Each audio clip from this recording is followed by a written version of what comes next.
Hi, I'm Rebecca from the blog and YouTube channel Moon and Magnolia, and today we are going to talk about what type of flour should you feed your starter. So first, when I am talking about flour in this video, I'm specifically talking about wheat flour. I think there are some tutorials and tricks and hacks out there for how to make a wheat-free sourdough starter. I know nothing about that, so this is not the right place for that. But what I am talking about here is wheat flour. And so first and foremost, what we need to know and understand about flour is how it's made. So flour is made through a process called milling, which is where the wheat berries are crushed into flour. And through the milling process, those wheat berries are separated into three parts: the endosperm, germ, and bran. And most millers for store-bought flour separate those out and then sometimes recombine them a little bit to create some version of a whole grain flour, but we'll talk more about that in a minute. So most of us are probably very familiar with all-purpose flour.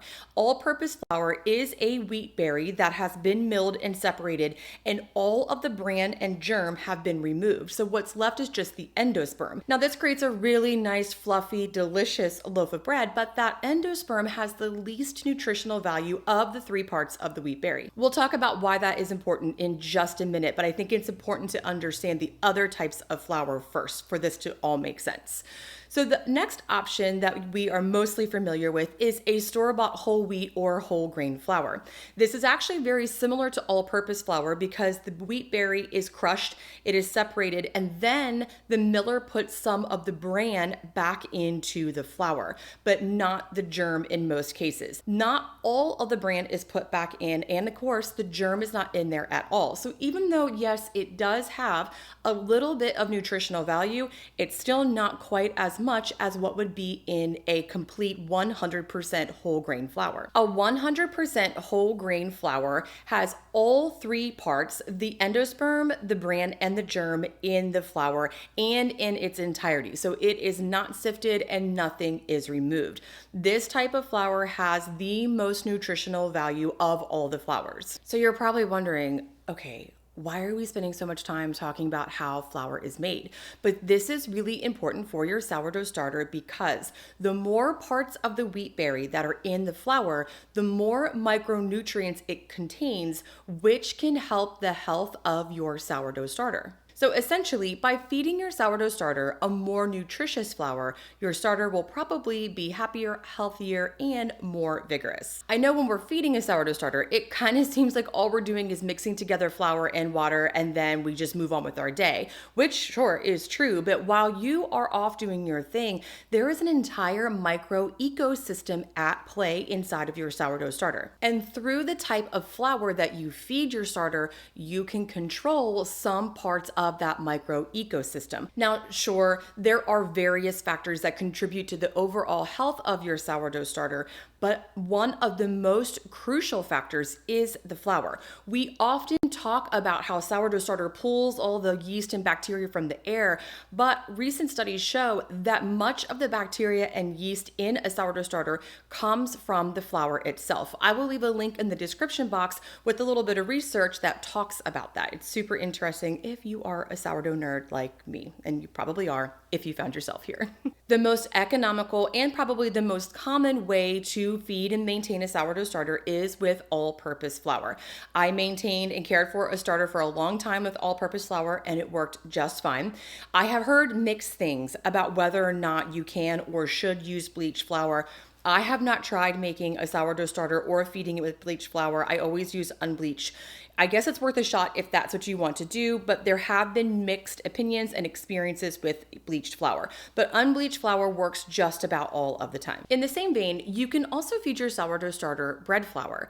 Bread flour is really similar to all-purpose, but it has a higher protein content.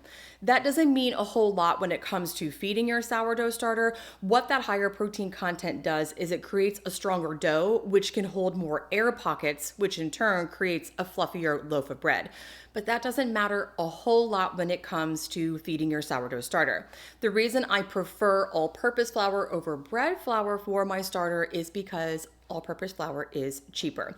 I just feel like if they're going to do the exact same thing for my starter, I might as well use a more economical option. But of course, that choice is always up to you. But here's where things get, I think, a little interesting. We can feed Sourdough Starter any wheat flour, and whole wheat flour contains more parts of the wheat berry. If it's a store-bought whole wheat flour, it also has the bran in it, which means it comes with more micronutrients. So a whole wheat flour is a great thing to feed your Sourdough Starter, especially if your starter is acting a little bit sluggish, if it's been having a weird odor, if it's not working very well lately. Wheat flour can increase the vitality of your starter. And the same is true for rye flour. Rye flour, like whole wheat, has the bran in it and has more micronutrients. So just like whole wheat, if you need to give your starter a boost, that's a great option. And there are other wheat flours that you can use for what are called specialty starters, things like einkorn or spelt, for example. These will work in a sourdough starter, and they're actually full of great nutrients for your starter. The hang up for most people is that they are pretty hard to find at a good price in most grocery stores. What is the purpose of changing the type of flour you feed your sourdough starter? There are a lot of reasons why you might want to do this, but first and foremost, if your sourdough starter is killing it, if it is doubling all the time, if it's bubbly and your bread's great, you don't have to change anything.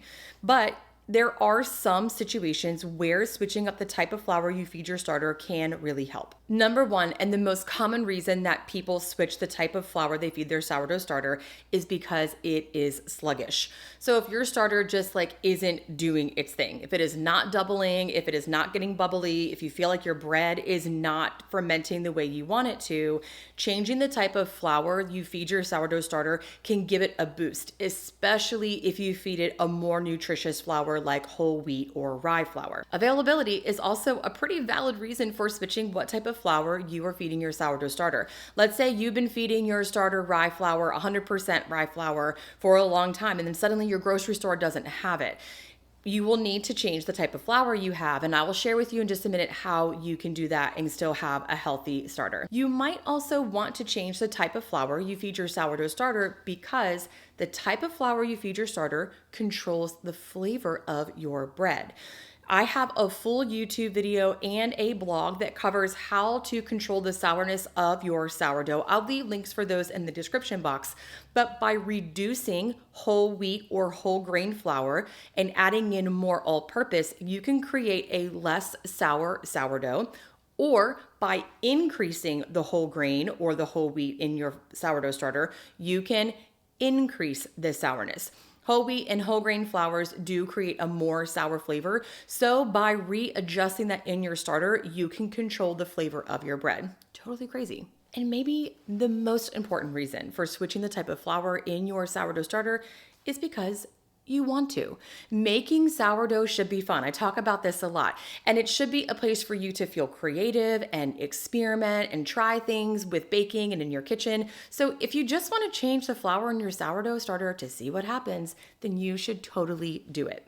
We got all of that out of the way. So now that we know that basically we can feed our sourdough starters whatever type of wheat flour we want, how do we do that? So there are two ways you can change the type of flour that you are feeding your sourdough starter.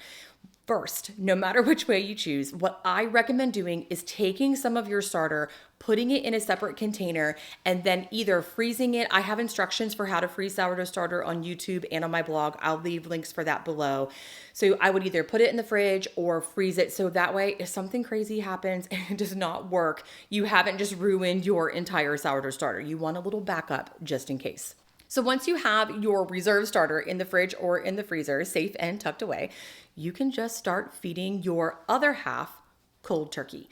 Just give it the new flour and keep feeding it. You might find that when you switch flours like this, your sourdough starter might act a little bit funny. It's kind of like when you started making your sourdough starter and there's this window of adolescence where it acts funny and smells funny and kind of looks funny, and then it works itself out. And the same thing might happen when you switch flours with your sourdough starter. And also it might not, it really just depends. Remember, this is a micro ecosystem at play. You can control the flour you put in it, but it will have to work itself out. The other way that you can change the type of flour that you're feeding your sourdough starter is by giving it little incremental baby steps over the course of a few days.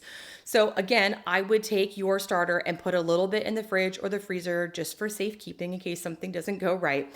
And then you can start increasing the amount of new flour each day. So day 1, I would feed the starter 75% of your original flour, 25% of your new flour. Day 2, I would do a 50-50 split. And day 3, I would do 25% regular flour, 75% new flour, and so on. And again, your starter might have that little adolescent period where it's acting a little bit weird, but when you get to the point where you are feeding it as much of the new flour as you want to with each feeding, just stick with that routine, and in a few days, it will work itself out. Okay, let's talk about a little troubleshooting, because sometimes sourdough starter has a mind of its own. So if it feels like nothing is happening, my recommendation is to just give it time. Almost always, the answer when it comes to sourdough starter is keep feeding it. Every once in a while, there is something actually wrong with the starter, but for the most part, the thing that will fix most problems with the sourdough starter is to keep feeding it. What happens to your starter also depends on what type of flour you're changing to. So if you are moving from whole wheat flour to all-purpose flour, you might actually notice a decline in the vitality of your starter, and that's okay. It will work itself out. But just keep that in mind, that all-purpose flour doesn't have the nutrients that whole wheat does. So it might not seem quite as active and bubbly as it normally does, but it will work itself out. If you have to switch from a whole wheat or whole grain flour to more or entirely all-purpose, I don't recommend doing that cold turkey. It would probably work, but I think it'd be pretty jarring for your starter. It might take a while to readjust. I recommend using that incremental baby step and reducing the whole wheat or whole grain over many days. Another thing that you might need to troubleshoot is the consistency or the hydration of your starter. So different flours absorb water differently. Because all-purpose flour, for example, doesn't have the bran and the germ in it, it absorbs water really quickly and doesn't need that much water. But whole wheat flour or whole grain flour, because it does have more parts of the wheat berry, it absorbs more water and it absorbs it slowly. So you might have to adjust the hydration levels a little bit. What we're going for here is for the consistency of your sourdough starter to be about like a thick pancake batter. Another big troubleshooting question I get all the time is, does the type of water matter? I don't know. I have heard people say that by using tap water or city water, because it's treated, it's killed their starter, or their starter isn't as vigorous as it is with filtered water. I don't know. I just use the water straight from my fridge. I have not had any trouble with that at all. So I don't know if I'm the right person to ask that question, but some people do swear up and down that tap water does not work for their starter and they use filtered water instead. So if you are having trouble with your sourdough starter and you're doing everything right, you're giving it all the types of flour it needs to have, maybe think about switching to a filtered water if that's something you haven't tried yet. But again, I have never had any issues with this. Let's go over a couple frequently asked questions about sourdough starter. So do you have to use the same type of flour in your starter as you do in your bread recipe? Not at all. You can use any type of flour you want for your sourdough starter as long as it's wheat, and you can follow any recipe for sourdough bread. They do not have to align. One thing that a lot of people like to do is use a less expensive flour for their starter and then save the good stuff for their bread. That's just an economical way to feed your sourdough starter, but also get the health benefits of a better type of flour in the bread itself. Some people also want to know if they can feed their sourdough starter fresh milled grains. And I did not talk about this much in the video so far because I am still experimenting with this, but the answer is yes. You can feed a sourdough starter fresh milled flour. Fresh milled flour is like a different thing, right? It's basically you take wheat berries and you grind them at home, then you have a fresh flour. It is the most nutritious flour you can have, but it does act a little bit differently in sourdough starter because the hydration is pretty pretty different. So yes, you can use a fresh milled flour. I will share more about that as I experiment with this and have some solid answers for you. You might also be wondering if you can mix the type of flours that you feed your sourdough starter, and you can. In fact, I think this is one of the best ways to have a healthy starter and cut costs. So every time I feed my sourdough starter, I feed it 50% organic, unbleached, all-purpose flour and 50% whole wheat flour. So the whole wheat gives it the nutrients it needs, and the all-purpose cuts the cost a little bit. But you can mix any type of wheat flours to create your own unique specialty starter. I think sometimes people feel a little intimidated by sourdough because there are a lot of answers and there are a lot of options. And often all those options and answers are right at the same time and can be combined. So if you're watching this video and you're like, oh my God, I don't know what she just said, and I don't know what to feed my sourdough starter, I think the easiest solution and the simplest way to feed your sourdough starter is to give it 50% all-purpose and 50% whole wheat. As I mentioned, that cuts the cost a little bit, but adds a little bit of nutrition. If you don't have access to whole wheat flour, or if whole wheat flour is too expensive, feed your sourdough starter 100% all-purpose flour. If your sourdough starter is acting a little sluggish and you don't know what to do, give it some more whole wheat flour. Those options, I think, cover most of the bases, especially if you are new to sourdough. If you are still watching this, you're like, lady, I do not know what you're talking about. Leave your questions in the comments below and I will answer them. And if you're watching this video and you're like, sweet, I understand exactly what I need to do, but I don't have a sourdough starter. Don't worry about it. I have a 30+ page ebook. It's a full guide to making and using sourdough starter. It is totally free, and I will leave a link for it in the description box below. It covers everything you need to know about making a sourdough starter, caring for a sourdough starter, and making your first loaf of bread. Last but not least, all of this information and more is available on my blog over at moonandmagnolia.com. I'll leave a link for that in the description box. But if you're watching this and you're like, okay, I need this to slow down and I need to take it step by step, you can check that blog out there. Thank you so much for stopping by today. Here is to a happy and healthy starter, and I will see you again next time.